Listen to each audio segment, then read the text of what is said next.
विद्यार्थ्यांनो सप्रेम नमस्कार. ज्ञानवंदन एज्युकेटर यूट्यूब चॅनलमध्ये सर्वप्रथम मी आपणा सर्वांचे स्वागत करतो. 23 जुलैपर्यंतच्या महत्त्वपूर्ण चालू घडामोडी आपल्याला बघायचे आहेत. व्हिडिओ काळजीपूर्वक बघा.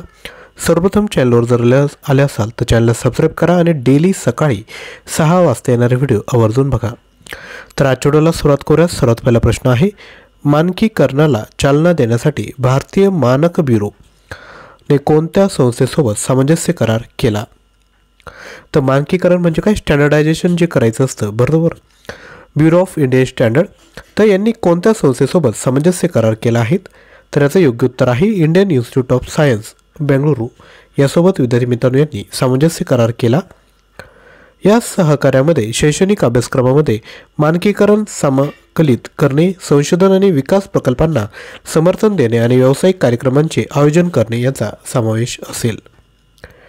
त्यानंतर पुढील क्वेश्चन आहे, केंद्रीय क्रीडा मंत्री मनसुख मांडविया यांनी नुकत्याच सुरू केलेल्या कीर्ती कार्यक्रमाचे पूर्ण रूप काय? तर विद्यार्थी मित्रांनो याचं जे पूर्ण रूप आहे ते आहे Khelo India rising talent identification. आपण जर इंग्लिशमध्ये लिहिलं तर काय होईल? ते KIRTI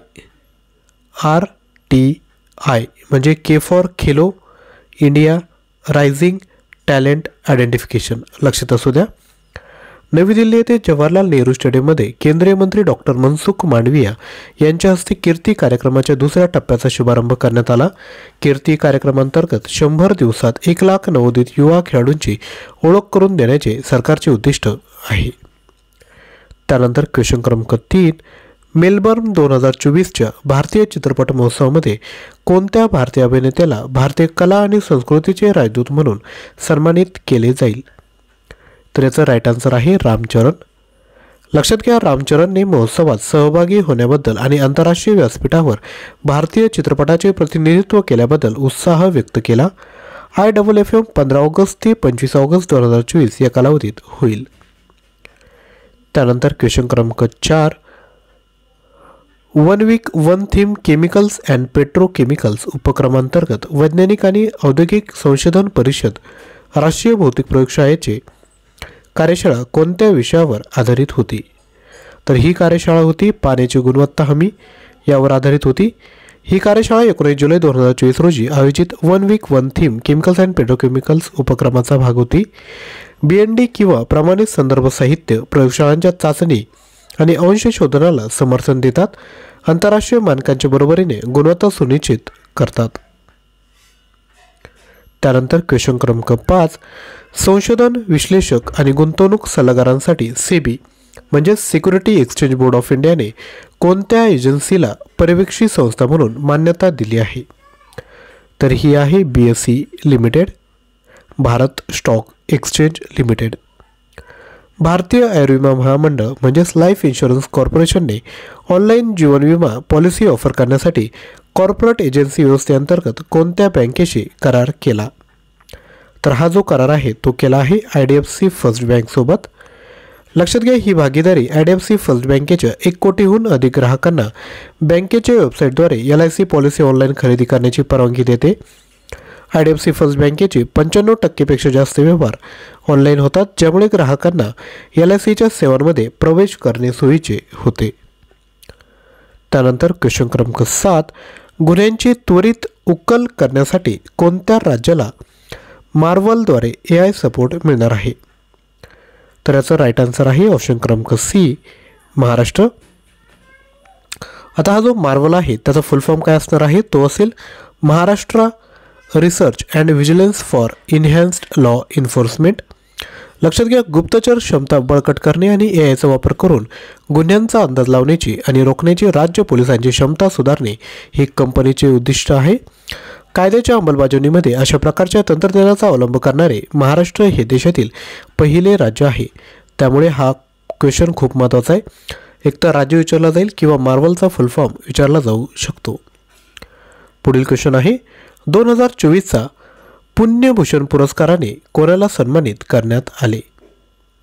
तर या पुरस्काराने विजय भटकर यांना विद्यार्थी मित्रांनो सन्मानित करण्यात आला आहे. नेक्स्ट, प्रधानमंत्री स्वनिधी योजनेच्या सर्वोत्कृष्ट कामगिरी करणारे राज्य श्रेणीत कोण अव्वल ठरले? तर हे ठरलं आहे मध्य प्रदेश राज्य, ज्याची कॅपिटल आहे भोपाळ, राजस्थानची आहे जयपूर, महाराष्ट्राची मुंबई आणि तामिळनाडूची कॅपिटल आहे चेन्नई.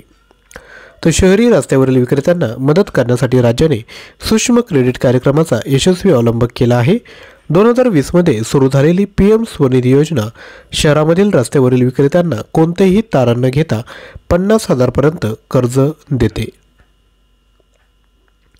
तसेच कोविड-19 महामारी दरम्यान विक्रेत्यांना त्यांच्या व्यवसायावरील संकटाच्या परिणामातून सावरण्यासाठी मदत करण्यासाठी ही एक योजना तयार करण्यात आली होती. नेक्स्ट, कोणत्या राज्याने अलीकडे मुस्लिम विवाह आणि घटस्फोट नोंदणी कायदा आणि नियम 1935 रद्द केले आहेत? राईट आन्सर आहे आसाम. या हालचालीमुळे नोंदणी अनिवार्य होईल आणि काझिना संपवले जाईल. आसाम मुस्लिम विवाह आणि घटस्फोट कायदे 1935 आणि आसाम मुस्लिम विवाह आणि घटस्फोट नोंदणी नियम 1935 रद्द करणे हा या कायद्याचा उद्देश आहे. तर या पद्धतीने आपण एकूण 10 प्रश्न बघितले आहेत. आय होप तुम्हाला व्हिडिओ आवडला असेल आणि जर तुम्हाला जानेवारी ते डिसेंबर 2023 पर्यंतचे 3000 प्रश्न पाहिजे असेल तर 99 रुपयामध्ये घेऊ शकतात. त्याच पद्धतीने जानेवारी ते मे 2024 जूनपर्यंतचे आपल्याकडे 2000 प्रश्न आहेत. प्राईज आहे 49. त्यासोबत ह्या ज्या इतर ज्या PDF आहेत त्या देखील तुम्हाला फ्रीमध्ये विद्यार्थी मित्रांनो प्रोव्हाइड केल्या जाईल. परचेस करण्याकरिता आपण 93 56 25 60 34 यावर व्हॉट्सअप करायचं आहे. सर्व PDFचा गुगल ड्राईव्ह ॲक्सेस देण्यात येईल. प्रश्न आणि उत्तर लगेचच दिले जेणेकरून रिव्हिजन करायला तुम्हाला फायदा होईल. तसेच प्रश्नाच्या अनुषंगाने अधिकची माहिती देखील आपण या ठिकाणी दिली आहे. तसेच आपलं जे टेलिग्राम चॅनल आहे डिस्क्रिप्शन बॉक्समध्ये लिंक आहे, त्याला जॉईन करून घ्या, ज्यावर आपण डेली MCQची प्रॅक्टिस करून घेत असतो. आजचा व्हिडिओ जर आवडला असेल तर नक्की लाईक करा, शेअर करा आणि चॅनलवर नवीन असाल तर चॅनलला सबस्क्राईब करा. थँक्यू.